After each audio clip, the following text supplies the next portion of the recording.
सहनावतु सहनो भुनक्तु सह वीर्यं करवावहे तेजस्विनावधीतमस्तु मा विद्विषावहे। ओम शांति शांति शांति। हरि ओम। श्री हरि ओम। पतंजलि योग सूत्र देख रहे हैं हम लोग, और पतंजलि योग सूत्र समाधि के ऊपर ग्रंथ है। कैसे योग साधना की जाए, कैसे समाधि अवस्था पे तक पहुंचा जाए, और समाधि के द्वारा कैवल्य अवस्था को कैसे प्राप्त किया जाए, मोक्ष को कैसे प्राप्त किया जाए समाधि से। तो समाधि अगर होती है, जैसे 4 पाद है। पहला पाद है समाधि पाद, दूसरा पाद साधन पाद, तीसरा पाद विभूति पाद, और चौथा पाद कैवल्य पाद। तो 4 हिस्से हैं। तो पहले पाद में समाधि के बारे में विषय में बताया गया है। तो समाधि अगर सीधे सीधे हो रही है, किसी की पूर्व जन्म में अगर उसकी साधना हुई है तो हो रही है तो अच्छा, और नहीं हो रही तो फिर दूसरे पाद में उसके साधन बताएंगे कि किन साधनों से इस साधना को करना है, समाधि को किन साधनों द्वारा किया जाता है। और तीसरे पाद में बताएंगे विभूति पाद है। विभूति कि मन की जब एकाग्रता होती है, समाधि अवस्था में व्यक्ति जाता है, तो तरह तरह की रिद्धि सिद्धि उत्पन्न होती है, विभूतियां उत्पन्न होती है। उनके विषय में तीसरे पाद में चर्चा की गई है कि कौन कौन सी, कहाँ समाधि करने से, कहाँ ध्यान केंद्रित करने से कि क्या क्या रिद्धि सिद्धि उत्पन्न होती है। और चौथा पाद है कैवल्य पाद, कि ये सारी की सारी जो विभूतियां है, इनसे ऊपर उठ के कैवल्य अवस्था में कैसे पहुंचा जाए। तो ये 4 पाद है। और पिछले 2 दिन से हम लोग समाधि पाद देख रहे हैं। आज विषय सूत्र पे जाने से पहले समाधि के बारे में थोड़ा सा समझ लीजिए। समाधि किस किस तरह की होती है। तो मूलतः 2 तरह की समाधि पतंजलि महाराज ने बताई है। एक में तो एक सबीज समाधि होती है और एक निर्बीज समाधि होती है। सबीज समाधि में संस्कार के कुछ अंकुर रह जाते हैं, मतलब संस्कार, स्मृति, संस्कार पूर्णतः नष्ट नहीं होते, कुछ न कुछ अव्यक्त रूप में वो संस्कार रह जाते हैं। जबकि निर्बीज समाधि में सारे के सारे संस्कार, स्मृति सब नष्ट हो जाती है। तो निर्बीज समाधि सर्वोपरि समाधि की अवस्था है। और जो सबीज समाधि की अवस्था है, उसके भी 2 भाग हैं, एक संप्रज्ञात समाधि और एक असंप्रज्ञात समाधि। संप्रज्ञात समाधि को सविचार और निर्विचार समाधि भी कह सकते हैं। तो सविचार समाधि में विचार रहता है, कौन क्या कर रहा है या अपनी अवस्था का सब भान रहता है सविचार समाधि में। निर्विचार समाधि में अपना या कोई कुछ कह रहा है, शब्द आ रहा है, उस शब्द का क्या अर्थ है, क्या ज्ञान है, उसका भी भान नहीं रहता। तो प्रारंभ से हमने 2 दिन में क्या देखा उस पर थोड़ी चर्चा करते हैं, फिर बचे हुए 10 सूत्र है आज के, वो करेंगे। प्रारंभ से जब योग सूत्र का प्रथम पाद समाधि पाद का हमने प्रारंभ किया, वहां सबसे पहले योग एक अनुशासन के रूप में है और वृत्तियों का अनुशासन है। योग अथ योगानुशासन, एक अनुशासन के रूप में योग प्रारंभ हुआ। और योग किसका नाम है? तो चित्त वृत्ति निरोध है। जो हमारे मानस पटल में तरह तरह की वृत्तियां उत्पन्न होती है, अंकुरित होती है, स्फुटित होती है, उन सभी वृत्तियों को निरोध करना यही योग है पतंजलि महाराज के अनुसार। अब होगा क्या? अगर वृत्तियों का निरोध कर लेंगे तो क्या होगा? तो वृत्तियों का निरोध करते ही स्वरूप के दर्शन हो जाएंगे। वृत्तियां ही, तरह तरह की वृत्तियां ही स्वरूप से अलग ले गई।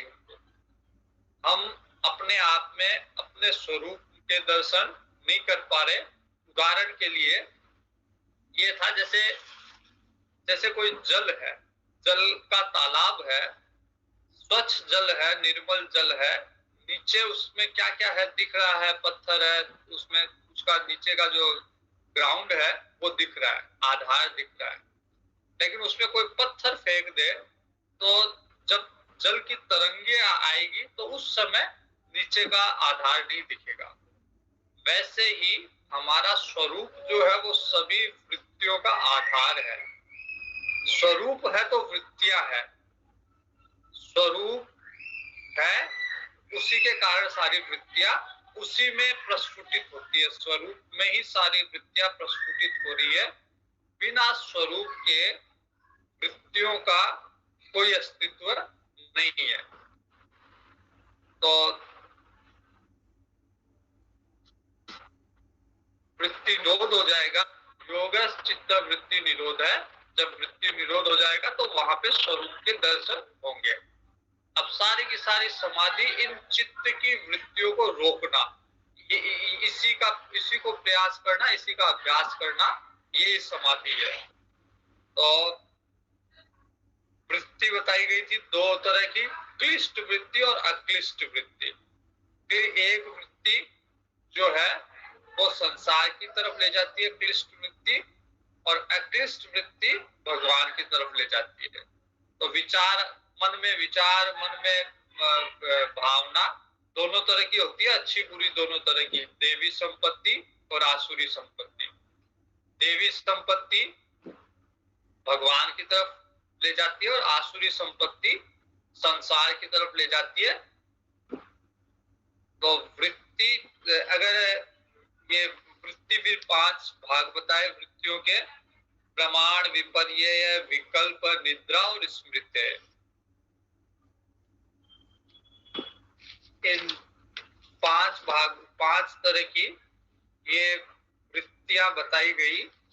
और ये भी बताया गया कि इन वृत्तियों को निरोध अभ्यास और वैराग्य के द्वारा करना है। अभ्यास वैराग्य से बार बार अभ्यास करना, और जहां जहां मन जाए वहां वहां वैराग्य होना। तो जहां जहां मन जाए अभ्यास के द्वारा उसे वापस लेके आना। मन कहीं पे भी गया, अभ्यास बनाओ, उसको वापस लेके आना। और जिन विषयों में गया उन विषयों में वैराग्य उत्पन्न कर लो, तो फिर मन जाएगा ही नहीं। जैसे शाकाहारी व्यक्ति है, मांसाहार में से उनका वैराग्य है, तो मांसाहार में कभी उसका मन जाएगा ही नहीं। जैसे मान लीजिए आप एयरपोर्ट पे खड़े हैं और कोई फ्लाइट, आपको जाना अमेरिका है, और कोई फ्लाइट अनाउंस हो रहा है कि आज सिंगापुर जाने वाली फ्लाइट की सीट पूरी नहीं भरी, तो कुछ बची हुई सीटें वो 50% डिस्काउंट में दी जा रही है। लेकिन क्योंकि आपका लक्ष्य है ही नहीं सिंगापुर जाना, आपको वैराग्य है वहां से, आपको जाना अमेरिका है, इसलिए आपका मन उधर नहीं करेगा। आपके भले वो 50% डिस्काउंट में जाए या फ्री में ले जाए, फ्री में ले जाएंगे तो भी आपको नहीं जाना, क्योंकि आपको जरूरी काम से अमेरिका जाना है। तो जिस दिशा में हमारा उद्देश्य नहीं है, हमारा लक्ष्य नहीं है, उस दिशा से वैराग्य। और जिस दिशा में हमें जाना है, हमारा उद्देश्य, हमारा लक्ष्य है, उस दिशा में आगे बढ़ना। तो अभ्यास और वैराग्य से, अभ्यास क्या है, वैराग्य क्या है, ये बताया गया। और उसके बाद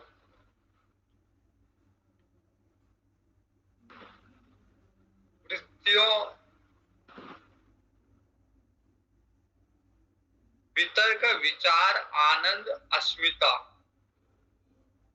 ये संप्रज्ञात बताया गया। वहां पे भी संप्रज्ञात समाधि का वर्णन किया गया। आगे फिर आएगा संप्रज्ञात असंप्रज्ञात समाधि। और ये बताया गया कि जिस तरह की भावना व्यक्ति करता है, जिस तरह के विचार होते हैं, जिस तरह की वृत्तियां होती है, पुरुष वही रूप धारण कर लेता है।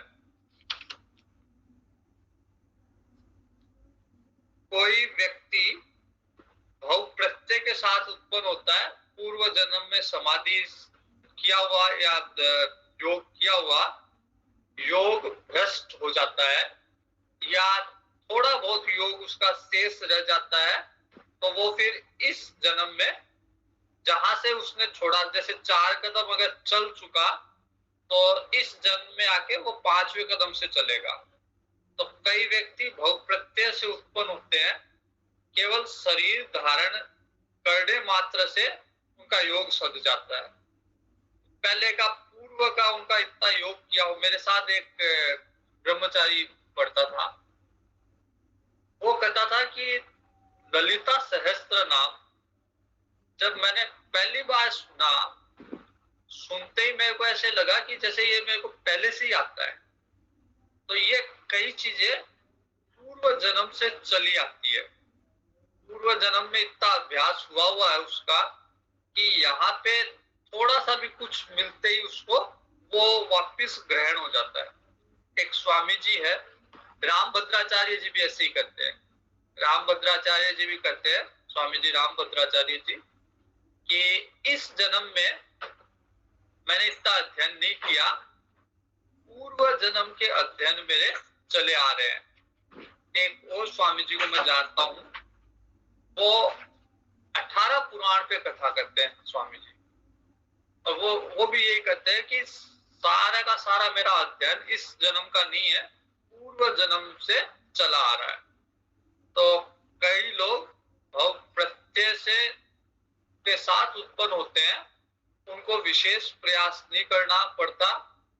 लेकिन जो भव प्रत्यय के साथ नहीं है, पूर्व जन्म के अभ्यास के साथ नहीं है, उनको श्रद्धा, बल, स्मृति, समाधि, प्रज्ञा, इनके द्वारा अभ्यास करना चाहिए।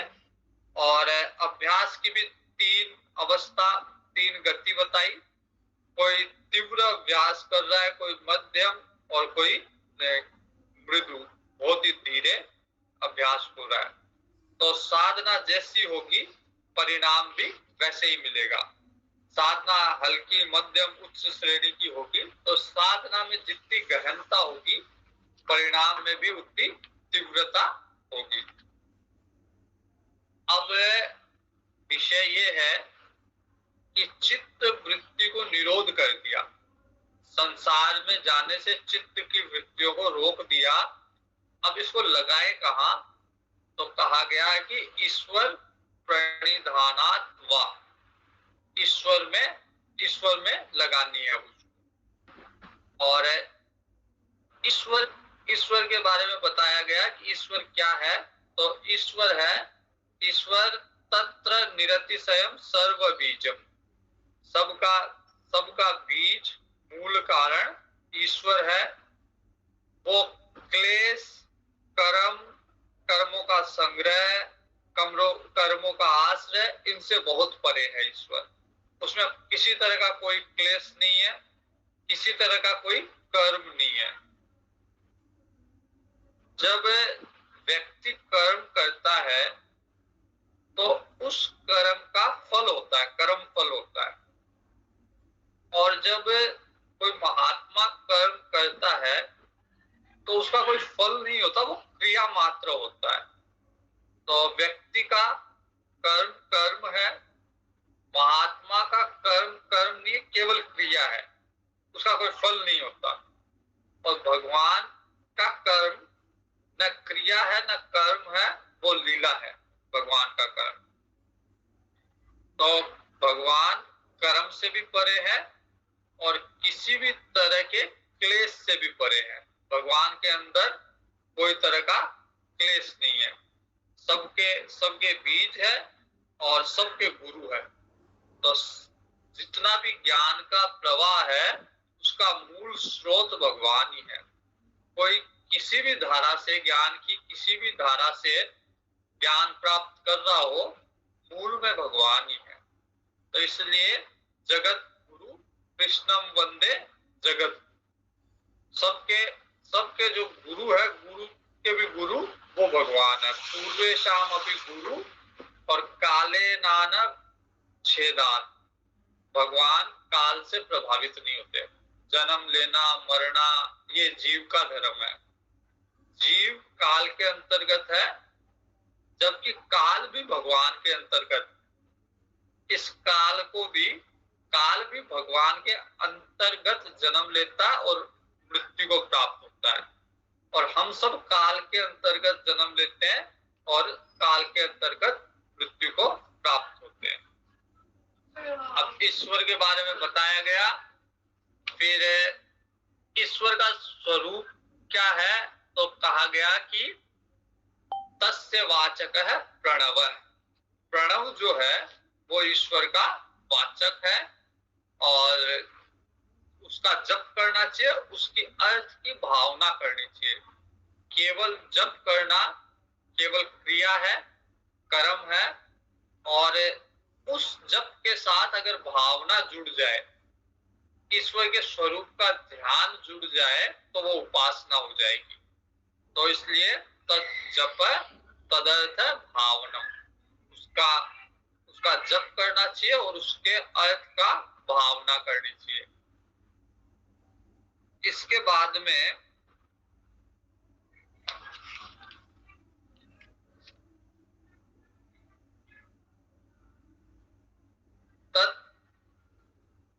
ततः प्रत्येक चेतनाधिगमो अप्य अंतराया भावश्च, उस ओम के ध्यान में के अभ्यास में कुछ अंतराया भाव उत्पन्न होते हैं, कुछ विघ्न उत्पन्न होते हैं। तो उन विघ्नों के 9 तरह के विघ्न बताए गए थे। व्याधि है, ध्यान है, संशय है, प्रमाद है, आलस्य है, अविरति है, भ्रांति दर्शन है, अलप्त भूमि है, अनवस्थिति है। इस तरह के 9 विघ्न बताए और उनके साथ 5 सह विघ्न बताए।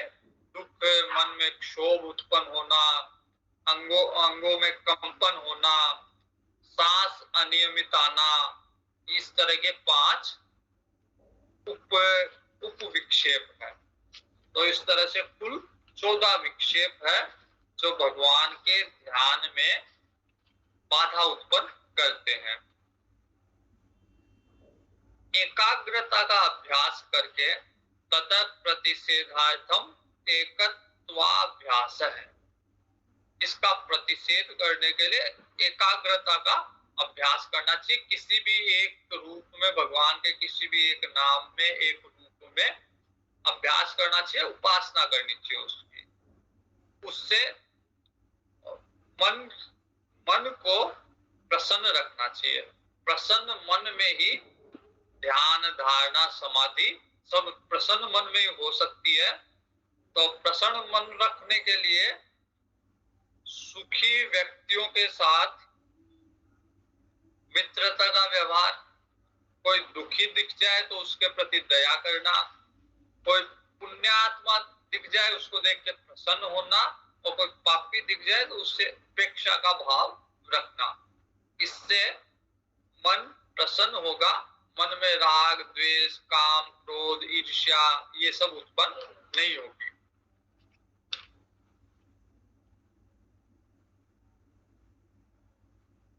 इसके अतिरिक्त तो ये तो मुख्य साधन हो गया कि ध्यान को या चित्त की वृत्तियों को कहाँ लगाया जाए समाधि के लिए। तो चित्त की वृत्ति को निरोध करके भगवान में लगाया जाए और इसके बाद में प्राणायाम प्राणायाम किया जाए। प्राणायाम के बाद विषयवत्ती व प्रवृत्ति उत्पन्ना मनस स्थिति निबंधनानी, जो चित्त की वृत्तियां का निरोध, अंतराय से मुक्ति, ईश्वर का प्रणिधान, नाम रूप का चिंतन, इन विषयों में लग जाए, ऐसी प्रवृत्ति जग जाए। विषय के अनुरूप प्रवृत्ति मन की स्थिति को भानने वाली होती है। वो किसी भी विषय में हो सकती है। जैसे अगर कोई व्यक्ति लोभी है तो धन की कहेंगे या धन के विषय उत्पन्न होंगे तो उसकी प्रवृत्ति वहां बंध जाएगी। कोई व्यक्ति कामी है, काम के विषय में चर्चा चलेगी या उसके संबंधित कोई दृश्य उत्पन्न होगा, कोई विचार उत्पन्न होगा, कोई भाव उत्पन्न होगा, तो उसकी वृत्तियां वहां बंध जाएगी। वैसे ही भगवान के विषय में कोई रूप के दर्शन होंगे, कोई चर्चा होगी, कोई भाव उत्पन्न होगा, तो वृत्ति वहां बंध जाएगी। तो भगवान के संबंध में अगर वृत्ति है तो वो प्रकाशमय, ज्योतिर्मय भगवान की दृष्टि है, तो उससे मन की तरंगे शांत हो जाएगी। मन में जो विचलन है, तरंगे है, तरह तरह की वृत्तियां हैं, वृत्तियों को रोकने का ही कार्य कर रहे हैं हम लोग। तो भगवान के दर्शन से ये सारी की सारी जो वृत्तियां हैं वो शांत हो जाएगी। और वीतराग विषयाम व चित्तम, कोई ऐसा पुरुष, कोई ऐसा व्यक्ति जो वीतरागी हो, उसके संग से भी चित्त की वृत्तियां शांत हो जाती है। इसके अतिरिक्त कभी स्वप्न में कोई ऐसा दर्शन हो जाए, स्वप्न में कोई ऐसा आभास हो जाए, या निद्रा, स्वप्न और जागृत अवस्था से ज्ञान प्राप्त हो जाए। जैसे स्वप्न की सारी वस्तुएं मिथ्या है, वैसे ही अगर विचार करें तो जागृत जगत की भी सारी वस्तु मिथ्या है। इस तरह का विचार उत्पन्न हो जाए तो इससे भी वृत्तियां शांत होती है। अगर एक बार वृत्ति शांत हो गई तो उसके चारों तरफ वो जो चाहता है वो ऐसा अभिमत बनता जाता है। जैसा उसका अभिमत है, ईश्वर के में शरणागति चाहता है, प्रणव का जप करना चाहता है, चित्त की वृत्तियों को शांत करना चाहता है, समाधि को जागृत करना चाहता है, चित्त को एकाग्र करना चाहता है, वैसे अभिमत के अनुसार उसकी स्थिति बनती जाएगी। फिर उसका ध्यान वो कहीं पे भी लगा सकता है, एक छोटे से छोटे परमाणु से लेके और भगवान के विराट स्वरूप, मतलब छोटे से लेके और बड़े से बड़ा महत्व तक वो ध्यान कहीं पे भी अपना मन को कहीं पे भी लगा सकता है, ध्यान कहीं पे भी लगा सकता है। यहां तक हमने कल कर लिया था 40 सूत्र तक। अब समाधि पाद का 41वां सूत्र में पढ़ रहा हूं, तो यहां तक स्पष्ट है होगा कि सरल ही है, ज्यादा कठिन नहीं है। अब आगे देखिए क्या है।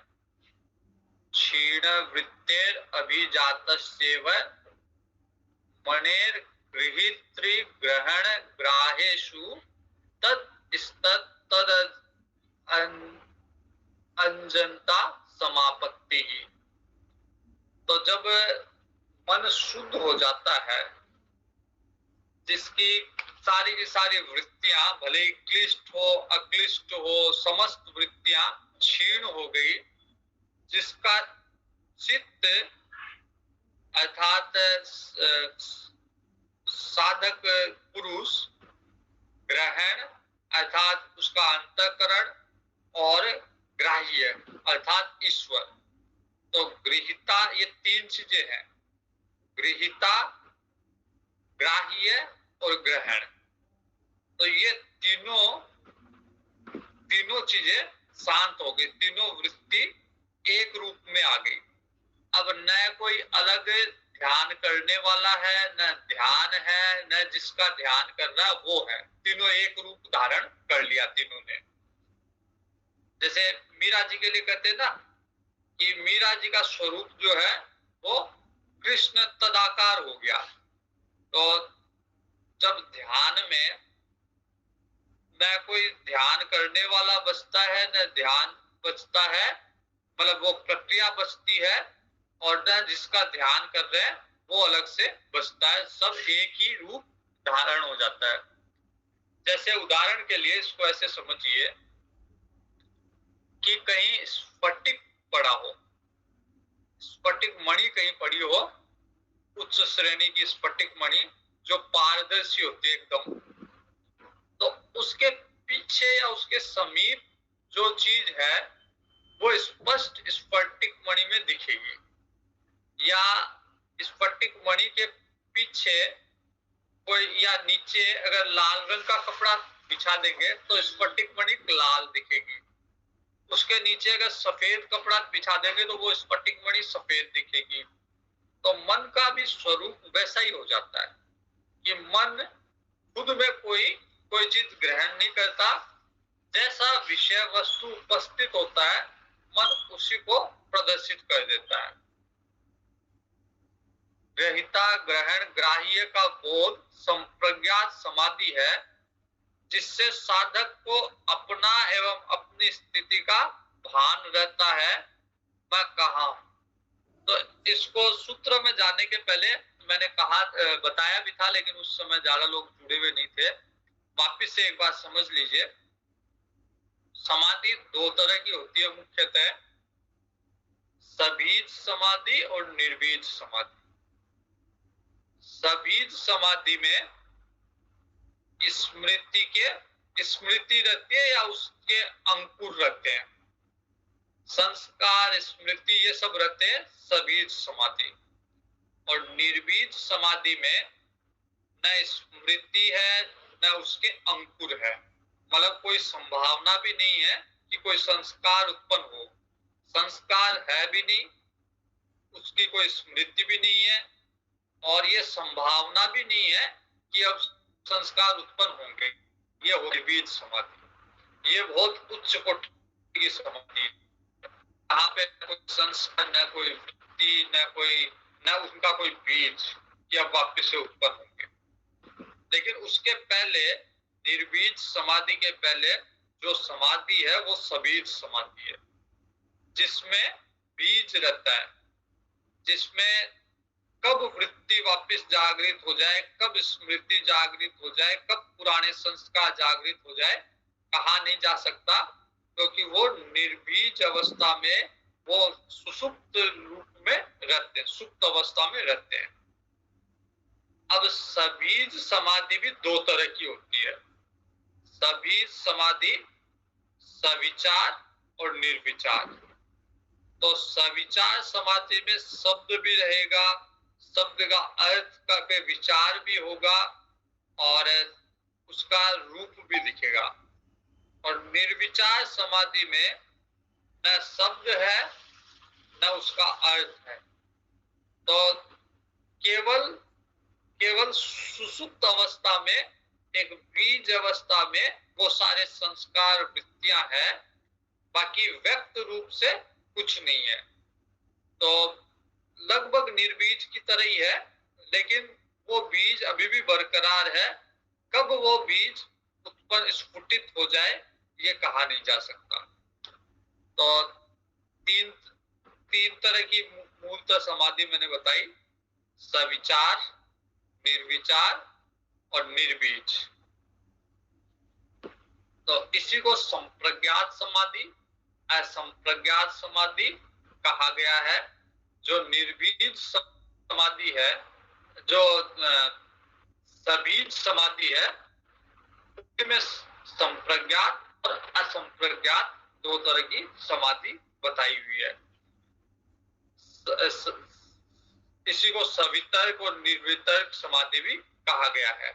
मूल रूप से यही है कि एक तो निर्बीज है, उसमें कोई बीज ही नहीं है, एक में बीज है और उसके भी दो भेद है कि एक में विचार है बीज के साथ और एक में विचार नहीं है, निर्विचार है। तो अब यहाँ पे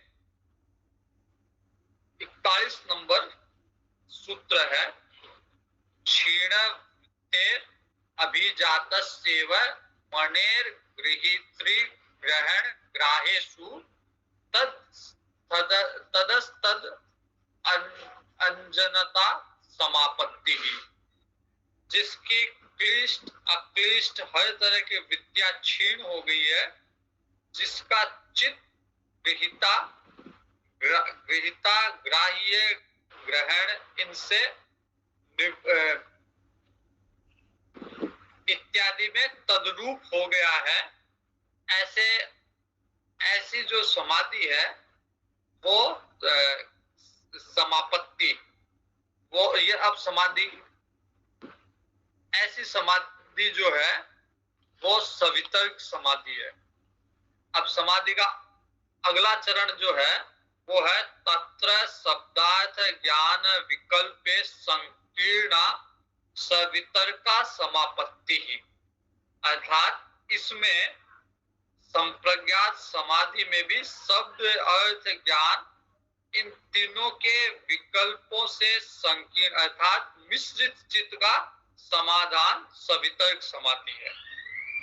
तो सबीज है, निर्बीज नहीं है, लेकिन सबीज में भी शब्द भी है, अर्थ भी है, उसका ज्ञान भी है। तो ये सबीज है और सविचार है। संसार में तरह तरह के शब्द लोग सुनते रहते हैं, अर्थ भी होता है उसका, कोई शब्द अगर कहा किसी ने उसका अर्थ भी होगा और उस अर्थ से ज्ञान भी प्राप्त होगा। तो ये सब चीजें समाधि अवस्था में भी चलता रहता है, दिखता रहता है। इसके बाद स्मृति परिशुद्धो स्वरूप शून्य वार्थ मात्र निर्भसा निर्वितर्का। तो अब जैसे जैसे स्मृति और शुद्ध हो गई, सविचार समाधि के बाद उसकी स्मृति और शुद्ध हो गई, स्मृति परिशुद्ध और शुद्ध हो गई, तो अब चित्त का निज स्वरूप जो है, चित्त का खुद का नहीं, चित्त का स्वरूप अर्थात चित्त जो है वो शून्य की तरह हो गया। अब चित्त की वृत्तियां जागृत है लेकिन उनका उतना असर नहीं है, लगभग शून्य की तरह है लेकिन है होके भी प्रभावित नहीं कर रही। जैसे कईयों को क्रोध आता है लेकिन क्रोध में वो किसी का नुकसान नहीं करते, तो चित्त की वृत्तियां भी वैसी हो गई कि चित्त की वृत्तियां है लेकिन वो कुछ प्रभावित नहीं कर रही, किसी को नुकसान नहीं पहुंचा रही। तो जब चित्त की वृत्ति स्वरूप शून्य हो जाती है, केवल लक्ष्य मात्रा का ही आभास रहता है, केवल जिसमें ध्यान कर रहे हो वो ध्यान ही, वो लक्ष्य ही रहता है। बाकी अन्य जो वृत्तियां हैं, अन्य मन की वृत्तियां, कौन क्या कह रहा है, कौन क्या बोल रहा है, मैं कौन हूँ, कहाँ बैठा हूँ, ये वृत्तियां आपको परेशान नहीं करेगी, शांत भाव में रहेगी। आपको पता चलेगा कि वृत्तियां आ रही है, जा रही है, लेकिन ये वृत्तियां आपको नुकसान नहीं पहुंचा रही, परेशान नहीं कर रही। तो ये निर्वितर्क समाधि है, न शब्द है, न अर्थ है, न ज्ञान है, चित्त का स्वरूप ही शून्य हो गया। तो इसमें ये मतलब समाधि की उन्नत अवस्था है, अच्छी अवस्था है। और इसके ऊपर भी एतएव सविचारा निर्विचारा च सूक्ष्म विषया व्याख्याता, इस प्रकार की जो पूर्व में सविचार और निर्विचार समाधि कही गई, तो सविचार तो प्रारंभिक अवस्था की समाधि है, और उसमें भी जब निर्विचार हो जाए, उसमें भी विचार ना रहे, उसमें भी वृत्तियां शून्य मात्र हो जाए, तो फिर वो सविचार से ऊपर की अवस्था है, लेकिन सूक्ष्म अवस्था है ये भी। तो सूक्ष्म विषय साधन की सूक्ष्म अवस्था का वर्णन किया गया है। अब इन समाधियों का क्या परिणाम है, तो उसके लिए कहा गया है सूक्ष्म विषयत्वम चालिंग पर्यवसानम। साधना की इन अति सूक्ष्म अवस्था में अलिंग पर्यवसानम, प्रकृति की अति सूक्ष्म परतें हैं, मूल प्रकृति पर्यंत्र भली प्रकार वशीकार हो जाता है, अर्थात अब प्रकृति उसको उद्वेलित नहीं करती। प्रकृति के तीन जैसे गुण होते हैं, तमोगुण, रजोगुण, सत्व गुण। तो सत्व गुण में है, समाधि अवस्था में है तो सत्व गुण में है, लेकिन किसी भी तरह का प्रकृति का गुण उसको परेशान नहीं कर रहा, उद्वेलित नहीं कर रहा। तास है सबीज समाधि, और ये सारी सबीज समाधि ही है।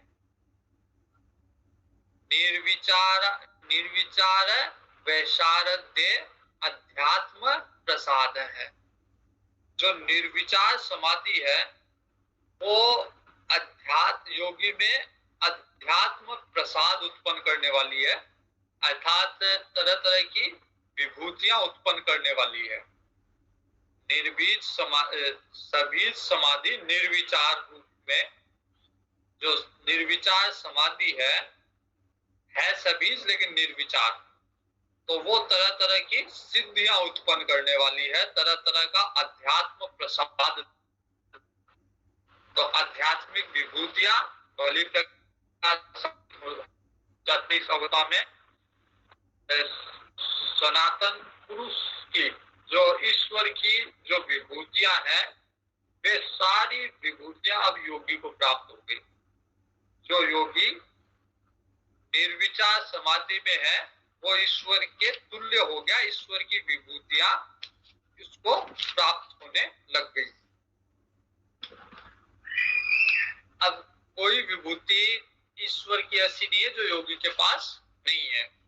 सारी की सारी विभूतियां, कई लोग यहाँ पे तो नहीं है, लेकिन कई लोग कहते हैं कि कुछ विभूतियां ईश्वर तब भी नहीं देता, जैसे सृष्टि उत्पन्न करने की, सृष्टि का विनाश करने की, ये विभूतियां केवल ईश्वर के पास है। उसके अतिरिक्त जो विभूतियां है वो योगी के पास आ जाती है। सत्र प्रज्ञा,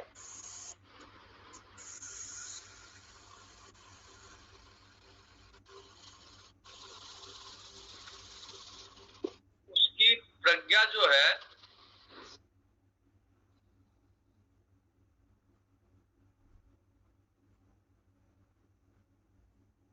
उसकी प्रज्ञा रितंभरा हो जाती है। रितंभरा मतलब अब सत्य को धारण करने वाली उसकी प्रज्ञा हो जाती है, शुद्ध हो जाती है। उस समय योगी की प्रज्ञा सत्य से संयुक्त हो जाती है, तो वह परम तत्व परमात्मा क्षमता वाला बन जाता है।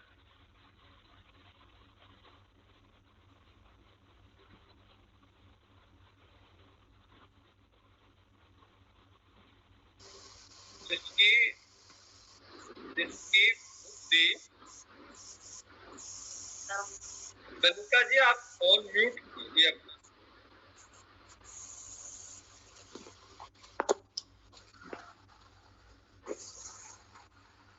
ललिता जी फोन म्यूट, हाँ ठीक है, अब ठीक है। तो उसकी बुद्धि शुद्ध हो जाती है।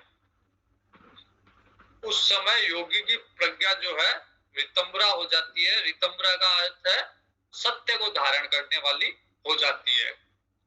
तो अब सत्य को धारण करने वाली रितंबरा है, तो ईश्वर भी अब परमात्मा को भी धारण करने की क्षमता उस बुद्धि में आ जाती है।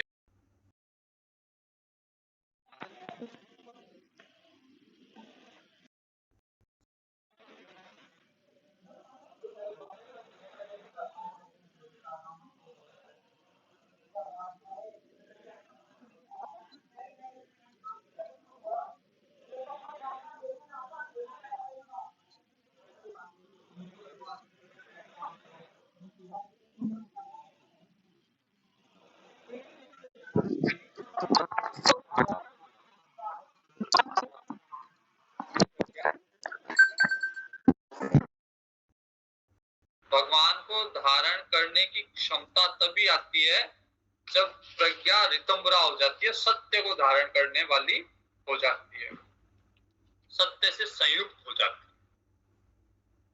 श्रुतानुमान प्रज्ञाभ्याम अन्य विषया विशेषार्थत्वात्, श्रवण किए हुए और अनुमान किए हुई बुद्धि, हमारी बुद्धि के लिए प्रमाण क्या है? या तो प्रत्यक्ष प्रमाण है या अनुमान प्रमाण है। तो इनकी अपेक्षा जो प्रत्यक्ष प्रमाण है या अनुमान प्रमाण है, इनकी अपेक्षा रितंबरा की प्रज्ञा जो है वो विशेष है, भिन्न है इनसे। ये रितंबरा की जो प्रज्ञा है, जो सत्य से संयुक्त है प्रज्ञा अब इस समय समाधि के बाद, तो वो प्रज्ञा हमारे अनुमान प्रमाण और हमारे प्रत्यक्ष प्रमाण से भिन्न है, उससे शुद्ध है। विशेष पुरुष ईश्वर उसको ग्रहण करने की क्षमता वाली अब प्रज्ञा बन गई, और उस ये बुद्धि अत्यंत परिमार्जित है, अत्यंत शुद्ध है। इस बुद्धि का विषय भिन्न है, क्योंकि ये केवल प्रकृति से परे केवल आत्मा को धारण करने वाली है, केवल दृष्टा को धारण करने वाली है। इसलिए प्रकृति के विषयों में अटकती नहीं है ये बुद्धि। ये बुद्धि अब प्रकृति में, संसार में कहीं में भी अटकती नहीं है, ये केवल ईश्वर को धारण करती है। जैसे रामचरितमानस में जनक जी बोलते हैं, जब राम जी को देखते हैं, विश्वामित्र जी लेके आते हैं तो राम जी को, तो जनक जी कहते हैं कि मेरी बुद्धि इनमें टिक गई, मेरी बुद्धि हमेशा ब्रह्म में रमण करती है, वहां से निकल के इनमें टिक गई, तो ये भी ब्रह्म ही होना चाहिए। क्योंकि उनको पता है कि प्रज्ञा जो है अब प्रज्ञा रितंबरा हो चुकी है, सत्य से संयुक्त हो चुकी है, वो और कहीं नहीं टिकेगी। वो केवल जो सत्य वस्तु है उसी पे टिकेगी, मिथ्या संसार में अब टिकने वाली नहीं है। तो अत्यधिक परिमार्जित ये प्रज्ञा पुरुष विशेष को अर्थात परमात्मा को धारण करने की क्षमता वाली है। और इसका क्या महत्व है, इसके लिए कहा गया है तज्ज संस्कारो अन्य संस्कार प्रतिबंधी। ये जब रितंबरा प्रज्ञा जागृत होती है तो वो अन्य संस्कारों का प्रतिबंध कर देती है। अब अन्य संस्कार परेशान नहीं करते, अन्य संस्कार अब दुखी नहीं करते, परेशान नहीं करते, उद्वेलित नहीं करते। अन्य संस्कार को मूल उद्देश्य क्या है हमारा, जो सारी वृत्तियों को निरोध करना। कैसा क्या था, योग चित्त वृत्ति है, तो ये है सारी की सारी वृत्तियों का निरोध कर देती है। चित्त की सभी वृत्तियों को, संसार संबंधित सभी वृत्तियों को निरोध कर दी। लेकिन ये बनी हुई है, ये प्रज्ञा जो है ये बनी हुई है, भले ही रितंबरा है लेकिन ये प्रज्ञा बनी हुई है। इसलिए अभी भी ये सबीज समाधि है, ये निर्बीज समाधि अभी भी नहीं है। तस्याभि निरोधे सर्व निरोधा निर्बीज समाधि ही।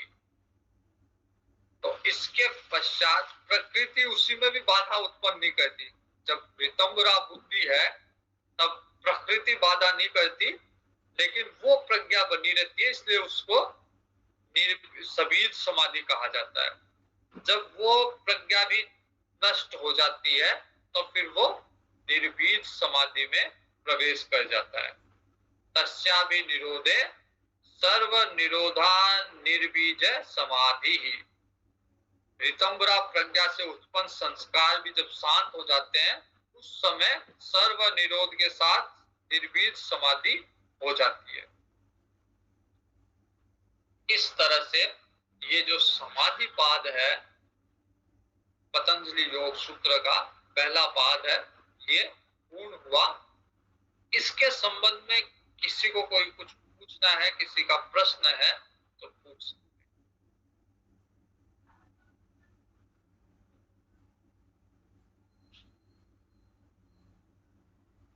नहीं, किसी का प्रश्न नहीं। हरिओम महाराज जी। हाँ, हरिओम। महाराज जी, जैसे यहाँ पे योग को बोला गया है कि चित्त वृत्ति निरोध, और गीता जी में बोला गया है योग कर्मेषु कौशलम। समत्व योग उच्चते, गीता जी के अनुसार समत्व योग उच्चते। फिर वो योग जो है कर्म में कुशलता लाता है। समत्व के साथ अगर योग करोगे तो योग कर्मसु कौशलम, लेकिन समत्व योग है वहां। अच्छा, तो ये योग और वो योग डिफरेंस है? नहीं, बात एक ही हो जाएगी। मन की यहाँ पे भी क्या है, मन की चंचलता को शांत करना, चित्त वृत्ति निरोध है। तो मन में जो वृत्तियां है तरह तरह की, वो शांत करोगे तो आप समत्व की अवस्था में पहुंच जाओगे। तो वहां पे भी समत्व कहाँ पे है, ब्रह्म जो है वो समरूप है। वहां पे भी निर्दोषम ही सम ब्रह्म है, कि जो निर्दोष है, जो सम है, वो ब्रह्म है। तो वहां पे भी जब तमोगुण, रजोगुण और सत्व गुण पे ये प्रकृति है, इन प्रकृति से ऊपर उठ जाओगे तब तो ब्रह्म स्थिति है, जो गुणातीत है, इन सारे गुणों से परे है। तो वो सम है, पूर्णतः सम। जब सारी की सारी जो ये प्रकृति उत्पन्न हुई, वो उसका उत्पन्न होने का कारण यही था कि ये गुणों में विषमता आ गई। जो सम अवस्था थी गुणों में, वो विषमता आ गई। फिर तमोगुण, रजोगुण, सत्वगुण, ये अलग अलग गुण बन गए। तो इसके कारण प्रकृति उत्पन्न हुई। अब इनसे ऊपर अगर उठ जाएगा, प्रकृति से पार चला जाएगा, तो वापस समता की अवस्था में स्थापित हो जाएगा। तो वहां पे इस रूप में कहा गया है समता को, और यहाँ पे चित्त वृत्ति निरोध के द्वारा समता में, वही ब्रह्म अवस्था में पहुंचना। तो लक्ष्य एक ही है, ब्रह्म अवस्था। चित्त की वृत्ति को निरोध करके पहुंचो, जे तमोगुण से रजोगुण से सत्वगुण, और फिर गुणातीत अवस्था से उसी समता की अवस्था में पहुंचना। ठीक है, ठीक है। और किसी का कोई प्रश्न, कोई संशय, कोई प्रश्न? थोड़ा विषय थोड़ा मुश्किल है, तो एक बार में जल्दी से समझ में नहीं आता। प्रयास करेंगे बार बार तो थोड़ा थोड़ा समझ में आ जाएगा। थोड़ा बहुत समझ में आया होगा, जितना भी आया है भगवान की कृपा से, और इसको बार बार अभ्यास करने से और समझ में आएगा। तो प्रथम पाद पूरा हुआ। कल समाधि पाद, साधन पाद। अब अगर किसी की समाधि नहीं लग रही है तो उसको क्या साधन करना चाहिए? और पतंजलि योग को अष्टांग योग कहा जाता है। बहुत प्रसिद्ध रूप से अष्टांग योग ही कहा जाता है। 8 प्रकार के साधन किस तरह से योग में किए जाते हैं, वो सारे हम कल देखेंगे। हाँ, किसी ने हाथ खड़ा किया है? प्रणाम गुरुजी। हाँ बोलो। गुरुजी, मेरा एक प्रश्न था। हाँ बोलो। जो आपने बताया कि प्रकृति के 3 गुण है, सत्व गुण, रजोगुण, तमोगुण, ये हमारे जीवन में कैसे पता चलेगा कि ये हमारे जीवन में है? मतलब इनसे कौन से ऐसे विकार उत्पन्न होते हैं जिससे हमें पता चल जाए? ठीक है। वैसे तो भगवत गीता पढ़ेंगे तो विस्तार से इस विषय को देखेंगे, लेकिन अभी के लिए समझ लो कि तमोगुण जब निद्रा, आलस्य, कुछ नहीं करना, कहीं पे प्रवृत्ति निवृत्ति का पता नहीं चलता कि कहाँ हमको मतलब क्या करना चाहिए, क्या नहीं करना चाहिए, निर्णय की, ये सब तमोगुण है। रजोगुण होता है कि बहुत ऊर्जा से कुछ ना कुछ करना चाहिए, कुछ किसी न किसी कार्य में लगना। कैसे बहुत सारे व्यक्ति होते हैं ना, रजोगुणी होते हैं, तो उनको नीचे नहीं बैठते, मतलब चुपचाप नहीं बैठते, उनको कुछ ना कुछ करते रहना चाहिए। और सत्वगुण वाला व्यक्ति ध्यान में, समाधि में, भगवान की चर्चा में, पढ़ाई में, भगवान की कथा सुनने में, इनमें लगा रहता है। तो मुख्य रूप से ये सत्व, रजो और तमोगुण है। और गुणातीत व्यक्ति इससे भी पार चला जाता है। बाकी विस्तार से जब भगवत गीता पढ़ेंगे उस समय तक। ठीक है, और किसी का कोई प्रश्न है? नहीं है? चलिए। ओम पूर्णमद पूर्णमिदं पूर्णात् पूर्णमुदच्यते पूर्णस्य पूर्णमादाय पूर्णमेवावशिष्यते। ओम शांति शांति शांति। हरि ओम। श्री गुरुभ्यो नमः। हरि ओम। धन्यवाद। धन्यवाद। हरिओम। चलो, धन्यवाद। हरिओम।